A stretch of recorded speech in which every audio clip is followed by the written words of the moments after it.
I have a visual of the group sitting in my living room, and it was really a wonderful conversation, and it was a big deal to pick the name. We had a choice of different names, and we decided to break it into two parts. So we decided we were going to have a first name and a second name, and we wanted those two names to be after the name Congregation. We didn't want to be called Temple something or Shul or Synagogue something. We wanted it to be Congregation. And the reason we wanted it to be Congregation was because we felt so strongly that we were a community of people, and that the word congregation reflected that. Right. In a better way than the word temple would. So that was very, very important to everybody. We weren't just a building. We were a conglomerate of people, so a congregation. We decided that we were going to come up with multiple names. So we had a half a dozen names. We talked to different rabbis, we talked to different people who could speak Hebrew, and we looked around at other names of synagogues and temples and congregations. And so we broke it into groups, and we ended up narrowing it down to 3 first names and 3 second names. We started with nothing, and then little by little, we built and built and built, and here we are. And there were people from Westboro, Northboro, and Shrewsbury at the meeting, because we still weren't sure where we were going to be.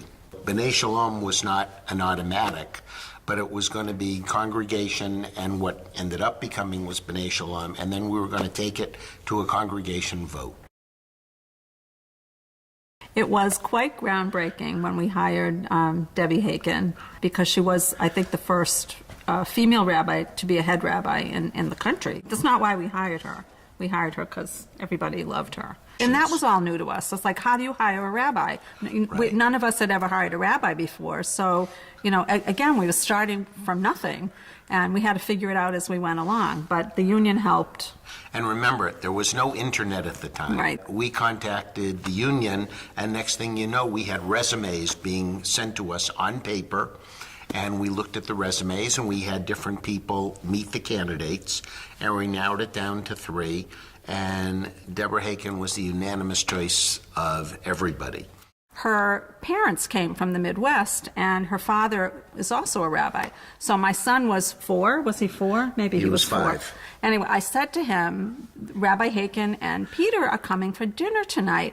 And it's really exciting because Rabbi Haken's parents are also coming for dinner, and you'll never guess what, her father is also a rabbi. And he looked at me and he said, "You mean a boy can be a rabbi?" Our first 10 years of being involved, we were probably in 5 to 6 different locations, almost like the wandering Jews.